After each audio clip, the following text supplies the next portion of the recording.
Hi guys, it's Noah Figueroa. I just wanted to run over some financial numbers on a property that just hit the market. So this is 718 Bates, which is a duplex here on the MLS. It's listed as a 6 bedroom, 2 bath, but it's actually 2 units, each unit being 3 bedroom, 1 bath for a total of 6.2.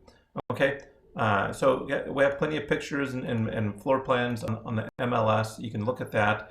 I also have a 360 video, so you can hit play. Let me pause the. Here's the front.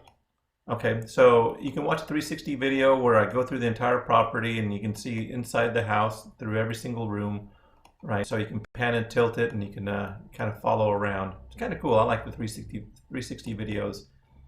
Okay, so but what I primarily want to talk about in this video are the numbers, the financial numbers. So this is my Excel spreadsheet. If you guys want it, give me a call. I can send you a copy of it. Not a big deal. Um, so if with the asking price right now is 2099, and let's say that this field is for price reductions. If we need to make, if our numbers don't work, this is the first place I start with right here is we need to offer less money, or down over here we need to increase our income. Okay, there's only two ways to make more money: either spend less or make more. So either spend less or make more down over here under the income category. Okay, you can also try to save some money in expenses, but right now this is kind of pared way down. We have our new taxes, we have our insurance.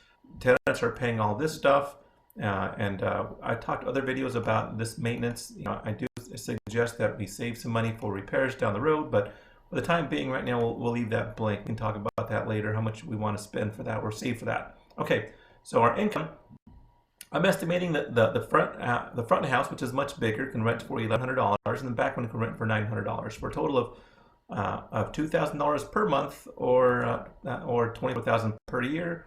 And here, this field is pretty cool. We can actually start talking about, maybe throughout the years we want to increase that by, let's say, 5%. What does that do to our numbers? Okay, but we'll leave that just for now at 0%. And obviously, as the years go by, the rent goes up. So our numbers right now are just based on today. In 5 years from now, this is not going to be worth $1,100. That's going to go way up. Rent always goes up. Okay, so we have expense, we have our income, and then this is our analysis based on a payment schedule. So all over here is just a whole bunch of payment schedules. What your payment is. Okay, so right now we're going to purchase for 209. We're not going to put any repairs down. This house looks fantastic. We're going to put 3.48% down. Well, most people want to put. There's two different ways to factor in down payment. Most of my clients, they have a certain dollar amount. They have $10,000. They don't want to spend any more.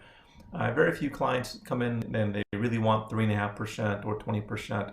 But this little tool up here helps me to achieve that. It's a standalone calculator. It's not really built into any of these other models. But at 3.5%, it's about $7,300. So I'll just put $7,300 in here. I guess if I wanted to drill down, I could put 7,347 to get exactly 3.5%. Okay, and closing costs on this is about $3,500. And really, if you wanted to get your own closing costs, I suggest you over to Placer Title Company, and here they have a title and escrow, so title, buyers and that sheets. So actually, I guess I can run through this real quick with you guys. So me, I usually put who I am. I put Noah Figueroa. Company is Agent Corp. Phone number, who cares? Buyer, that's you. Property address is 718 Bates. That's 93307. The county is Kern. Estimated sales price is 209,900.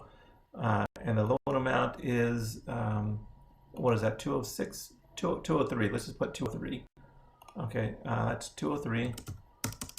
Okay, loan is going to be for 30 years. Okay, let's see what else it asks us for. Impounds, yes. We'll click on next. City, I need a city, huh? Bakersfield. Oh, city limits, sorry, city limits. Is this in the city limits? Short sale, no. City limits, Hawk, I don't remember. I don't remember if it's, I don't think it is, but we'll just put yes. This is all the typical closing costs here. We'll just click on next here. Your taxes. Okay, so total estimated closing cost is actually $3,420. Your down payment's about $6,900. Over here, I put $7,300. So you can see these numbers don't quite line up perfectly, but they're pretty close. So $3,500 is estimated closing cost. So out of pocket, you're about $10,300. And here, I put your total out of pocket is $10,800 right here in this right here. Okay, which just takes your down payment plus your closing costs and equal that. Okay. If we were going to add any repairs to it, let's say we added $10,000 with repairs, that would bring your total out of pocket down. Okay, but we're going to put 0 for repairs. The house looks in great condition. Okay, so now we go down to loan terms. So let's say we're going to do a 30-year loan at 3% interest rate. This is not, we're not going to impound taxes or anything. We're not factoring in PMI. This is just a really simple. If you look at my calculator, does it show my math? It should show my math. Where's my math at? The field with my map with all my calculations is gone. Okay, well, I can pull that up later. Okay, so 30 years. That's kind of annoying. I don't know why that disappeared. It's usually right up over here somewhere. Oh, it does. It just, okay, so actually that's right, because I plug in 30 years. So I can plug in, 20 years, I can plug in 15 years, but let's just say 30 years from now, we can run numbers for a shorter loan term. 3% interest rate, that's for really good credit. Maybe you're at 3.25 or something, but 3% is, let's do 3.25, just to be a little bit more conservative. So your monthly payments are about just under $900 a month. That's just for your mortgage, okay? And this is, so this is your income. So your yearly income is $24,000. Your expenses is $4,200, and that's basically just for your mortgage, and also your property taxes and insurance. So your NOI is almost $20,000. So your cash flow after you finish paying all that stuff is about $9,000. And so check that out. You put in $10,000, almost $11,000, and in 1 year you're making a little over $9,000. That's an 84% ROI. Okay, 84%. After 1 year, you got all your money back. That's some people use that's pretty amazing. Some people use cap rates. I really don't care about cap rates, but if you like cap rates, it's 9% cap rate. Operating cost is 18%. Some people like to use that operating cost. What I like to focus on is break-even occupancy, 62%. So that means this thing has to be occupied 62% of the time in order to at least cover your expenses. That's pretty conservative. So if we drop that down to 3%, you can see that it even lowers down a little bit more, 61%. Okay, so 61% occupancy. That's right now the occupancy for rental houses is like 3%. So you should never expect to have 61% or 40% vacancy. So this is very conservative. It looks really good. Some analysis I run. This is like a 99%, which means you're really screwed if you ever have any kind of vacancies. So this is pretty amazing. So the cool thing is, I love this right here. Look at this number right here. There's a formula, 12.3 years. So if you take all the cash and you dump it back into the principal, you're going to pay this thing back in 12.3 years. Okay, and you can see my formula is right over there. If you want to double check my formula, you can. But 12.3 years. So if you buy this now when your kid is like 5 years old, and right before he goes out, actually 5.3 years old, by the time he turns 18, you can sell this place. Right now it's $209.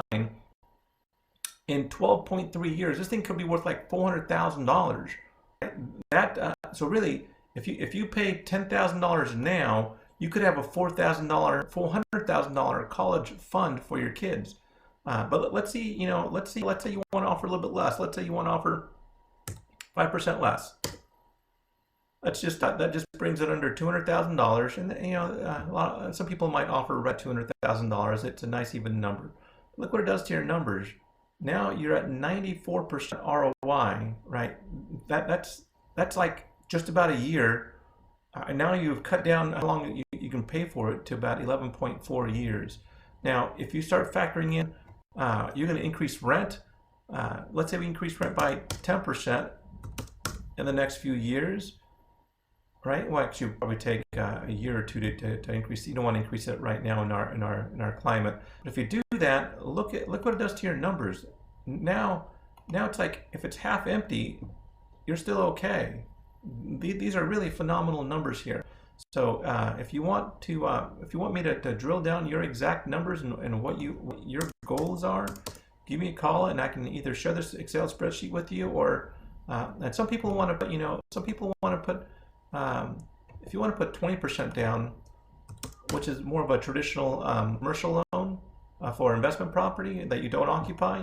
So that's 42,000. So if you put $42,000 down, because 3.5%, that's for owner occupied, which would be great if you want to live in one, rent the other out, or there's some other creative ways you can come up with that, make that work as well. But traditionally, 20% down, which is just under $42,000. If you put $42,000 down, your closing cost is still going to be the same, $3,500. Your total out of pocket now is $45,500. You're still getting the same loan, but now you're obviously your monthly payment's way down. But now look at this, your ROI is down to 26% because you put so much cash down. You're still 26% is still awesome. When the stock market is anywhere from 8 to 10, you're like way better than the stock market, but you're not as good as 87%. So it's going to take you a few years to get your money back. But look at this, 9 years. It's only going to take you 9 years to pay yourself back, and now you have a completely paid for property. That is pretty awesome. So, and your vacancy rate is 50%. That's really good. So, yeah, putting more money down does help this number here. When you have it completely paid for, but it actually reduces this number significantly. Your ROI, only because you're putting more cash down. The more cash down, because your income is going to be the same. You're not going to make more income just because you put more money down on it. So the percentage of profit from that income based on your how much you put down is really what's affecting the ROI. So give me a call, let me know if you have any questions, and I'll be happy to run this with you specifically. I appreciate it. Thanks. Bye-bye.